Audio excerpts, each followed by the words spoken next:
ಇವತ್ತು ವಿಶೇಷವಾಗಿ ನನ್ನ ಮುದ್ದು ಮಕ್ಕಳು ಸೊ ನಂದನ್, ಶ್ರೇಯಾ ಮತ್ತು ಚಿರು, ಸೊ 3 ಜನರನ್ನು ಇವತ್ತು ನಾವು ಶ್ರೀ ಶಿವಕುಮಾರ ಸ್ವಾಮೀಜಿ ಅವರ ದಾಸೋಹ ಮಠ ಅಂತಲೇ ಹೇಳ್ಬೋದು. ಇದನ್ನು ಪ್ರತಿ ಲಕ್ಷಾಂತರ ಕೋಟ್ಯಾಂತರ ಜನಕ್ಕೆ ಅನ್ನ ನೀಡುವಂಥ ಜಾಗ ಇದು.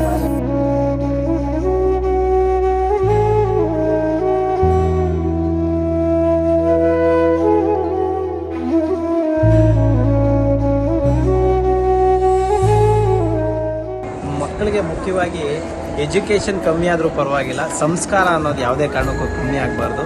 ನಮ್ಮ ತಂದೆ ತಾಯಿ ಹೇಳ್ಕೊಟ್ಟಿದ್ದು ಕೂಡ ಅದೇನೆ. ವಿದ್ಯೆ ಕಮ್ಮಿ ಆದ್ರೂ 4 ಜನಕ್ಕೆ ಕೊಡೋ ಗೌರವ ಯಾವಾಗಲೂ ಪ್ರೀತಿಯಾಗಿರಬೇಕು, ಗೌರವವಾಗಿರಬೇಕು, ಅವ್ರಿಗೆ ಮೆಚ್ಚುವಂಥದ್ದಾಗಿರಬೇಕು.